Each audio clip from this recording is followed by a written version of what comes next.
Hello there, and welcome. It's episode 231 of the PlainFlesh.net podcast. Managed to make it through the week. It was kind of rough to successfully do so, but we managed it. This weekend, I finally had a chance to play some World of Warcraft finally and see the midnight pre-patch. The transmog system's weird. It's definitely tweaked. I've only really tried out a couple of classes yet, but some of the UI changes, even though the add-ons that I would have preferred to continue using are now gone, the integration of some of those add-ons or different behavior of the UI, it's going to be okay, I think. Otherwise, played some Civ 7 earlier in the week last week, and otherwise it's been busy. I'm tired. Minnesota's still under siege. So, for example, in the New York Times, they even talk about it, and how a Dakota tribe individual, just because of the color of their skin, has been swept up a few times. Native Americans are getting picked up. So that's where we're at. For these individuals to suffer similar fates as their ancestors, I don't think you can get much more tone deaf. It's disgusting and ridiculous and unacceptable. There's a neighborhood that is basically under siege, for example.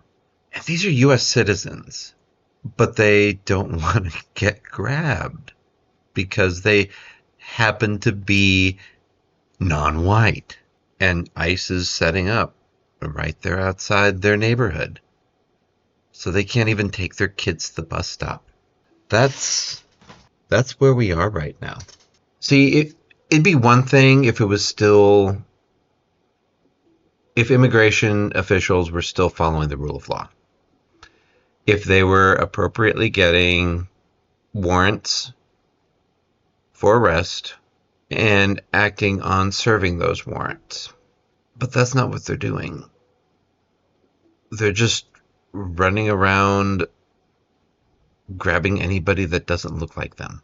And be angry all you want about the comparisons of 1930s Germany to what we're experiencing here in Minnesota, but you're not here.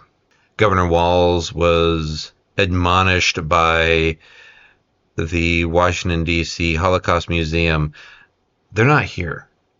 And the full story isn't being told. A friend of mine, literally in Minneapolis, watched from her front windows as ICE with guns, like big guns, took over the local park and used that as a staging ground. She's a white woman, worried that they will just come door to door and possibly try to break in to her home. An American citizen, heck, nobody in the United States, citizen or not, should be that fearful ever.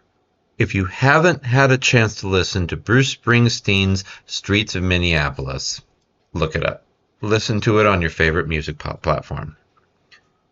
I'd play it in the background, but I don't want to get some kind of, copyright strike or something.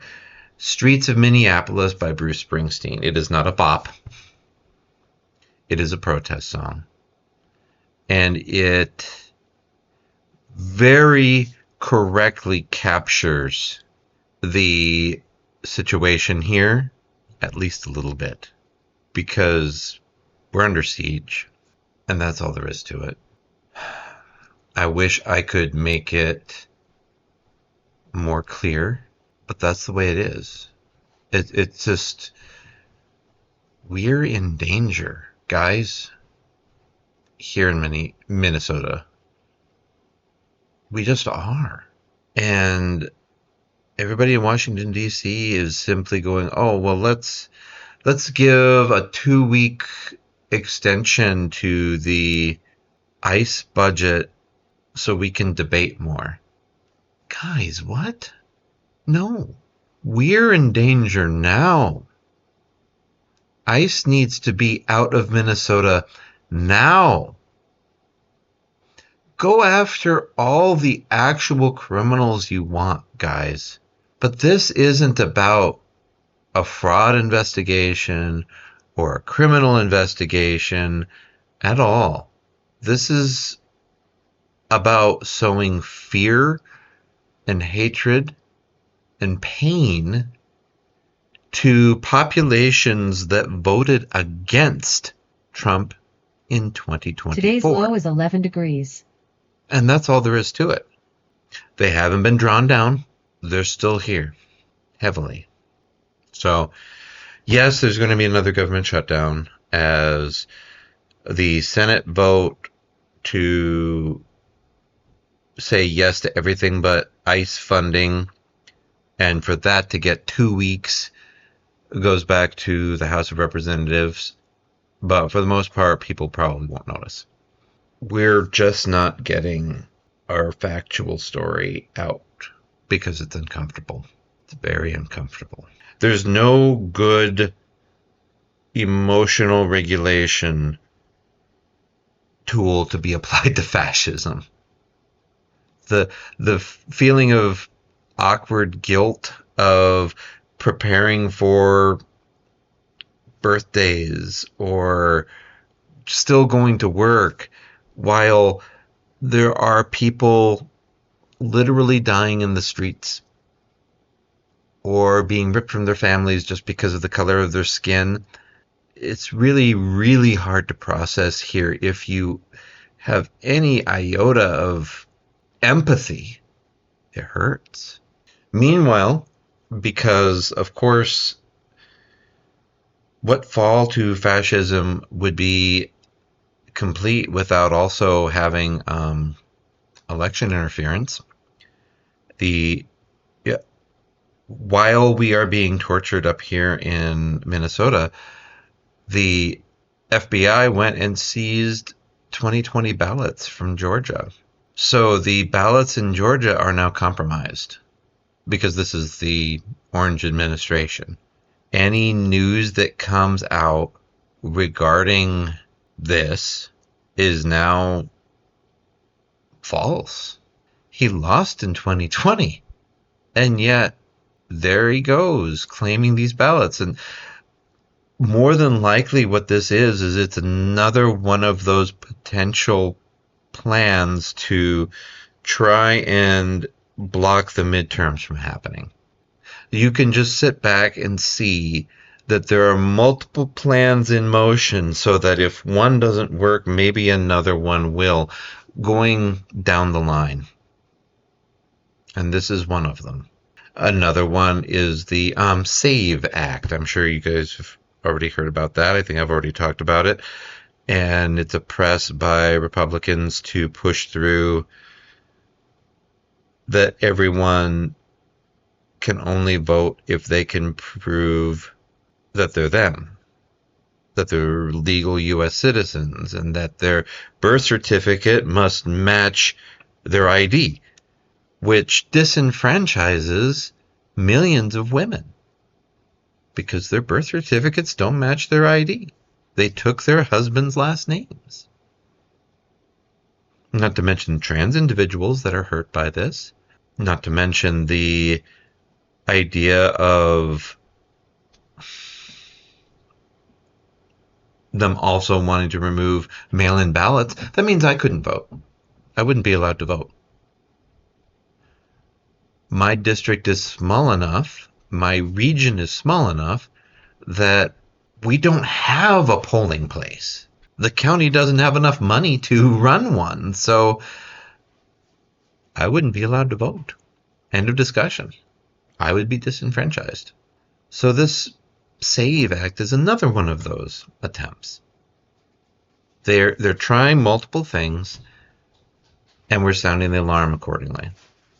There's Representative Omar of the Twin Cities area who got attacked this last week. She's rightfully pointing a finger at Trump and saying if his hateful rhetoric wasn't there, there wouldn't have been an attack. Just wouldn't have been. He is, just like at January 6th, encouraging violence. The rhetoric toward her and the Somali community is what contributed to the attack on Tuesday. We can even prove it with a quote from her of what the facts have shown since she got into elected office is that every time the President of the United States has chosen to use hateful rhetoric to talk about her and the community that she represents, her death threats skyrocket. For one thing, why in the world? Just take 5 steps back and think about how American politics used to be and how far we've fallen. Pre-Trump, this would never have been acceptable by anybody from either party. And yet here we are. It's despicable. It's disgusting. It's a perversion of American politics. Meanwhile, speaking of perversions, the LRAD system is being deployed in Minneapolis against protesters, which is directly against Supreme Court orders of cruel and unusual punishment previously. Just putting that out there. It's a long-range acoustic device. It was meant to be used on the ocean, not locally, not at home. It's not okay at all, because violate the 14th Amendment's prohibition against excessive force. So in 2018, the Court of Appeals in New York ruled that using LRADs was unconstitutional. So they're using unconstitutional weapons against the citizens of Minneapolis. But the literal noise of this administration is drowning out our cries for help. And then you have the arrest of Don Lemon. It just keeps coming. The arrest of Don Lemon. He was a journalist recording a protest at a Minnesota church. And this particular Minnesota church is being led by an ICE agent. And people entered and protested him.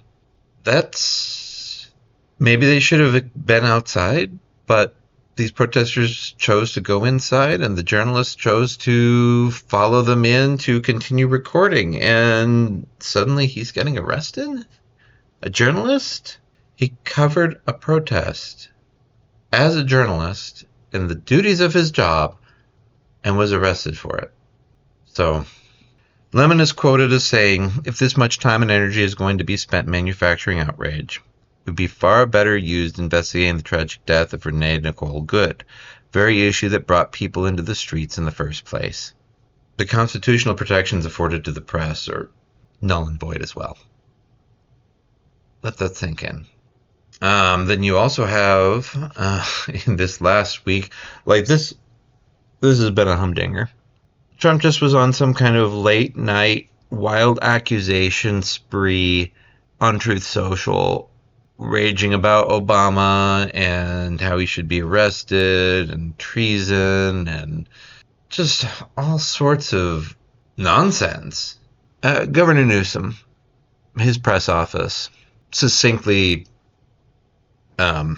summarizes. In the last 60 minutes, the president has posted 56 times on Truth Social. One post claims Walmart is closing 85% of its California stores because of their $22 minimum wage. Another features an AI-generated video in which a robot accuses Governor Newsom of running drug money laundering scheme out of the governor's office with the Mexican cartel.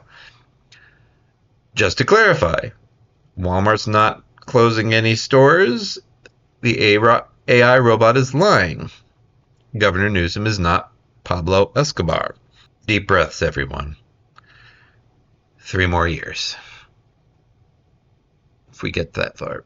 I didn't quote it word for word, but there it is.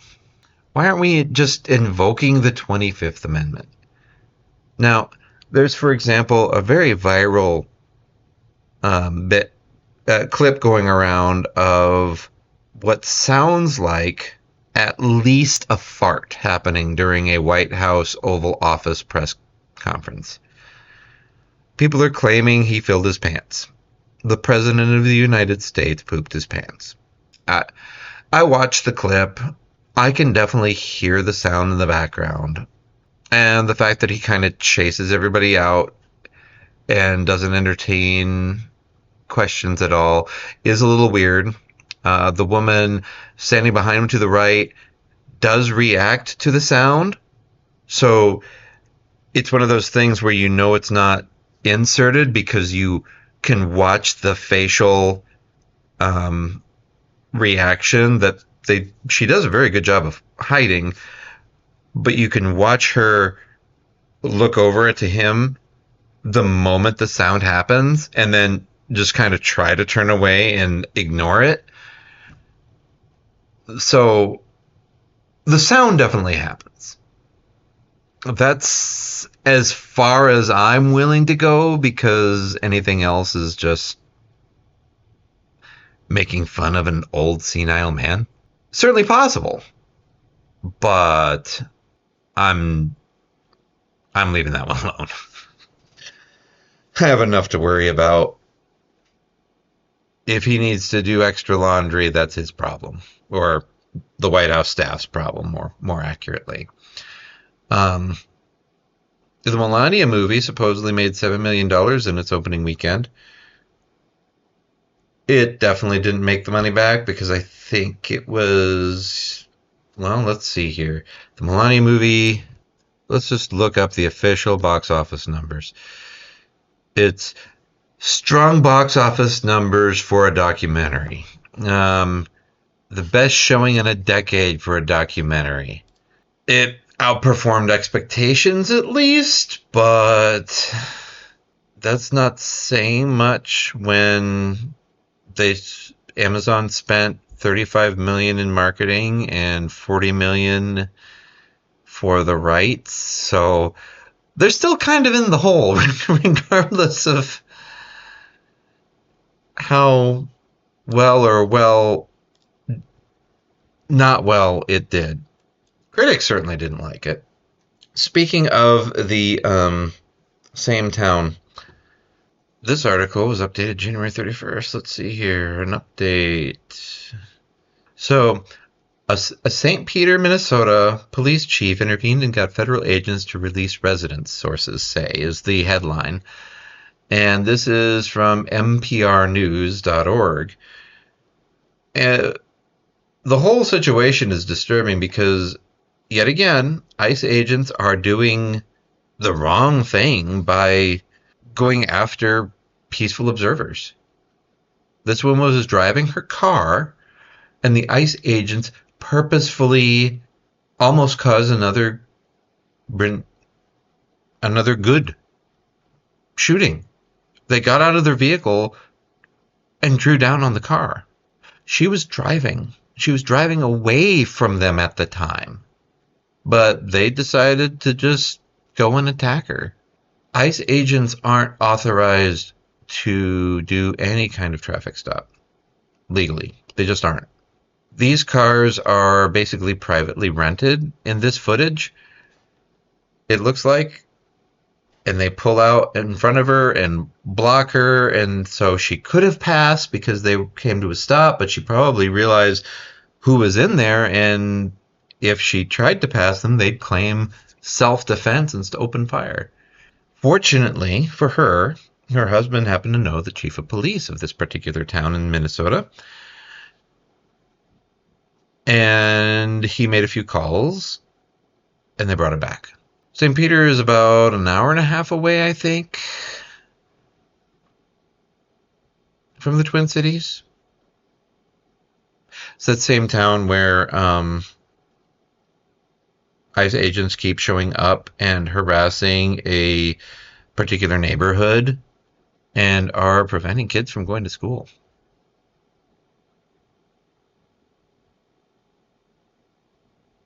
They're preventing kids from getting on the bus to go to school.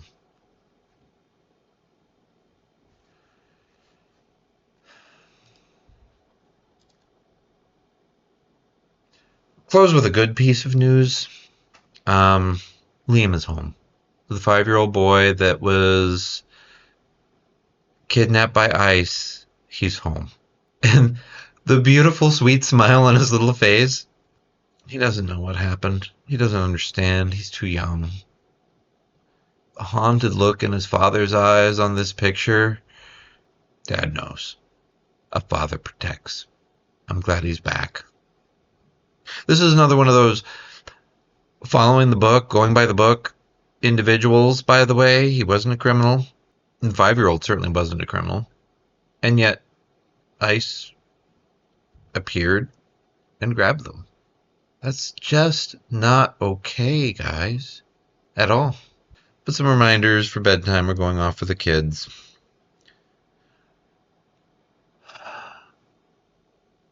I've gone over my time, as it is. There's no good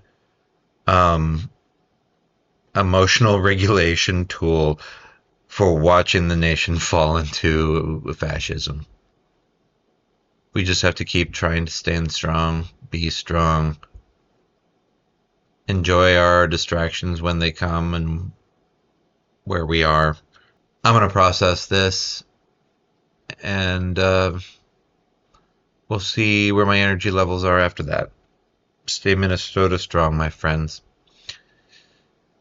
And if you haven't listened to it yet, please listen to Bruce Springsteen's new song, Streets of Minneapolis. This Minnesota citizen is, well, I manage to tear up almost every time I hear it. Remember, my friends, my words are my own. Freedom and autonomy are the right of all sentient beings. And feel free to write in podcast@flameflash.net or leave a comment in the various places that you find me. Take care. Stay safe. This was episode 231. You know, this is that whole thing about all of the chaos and all of the news coming at us.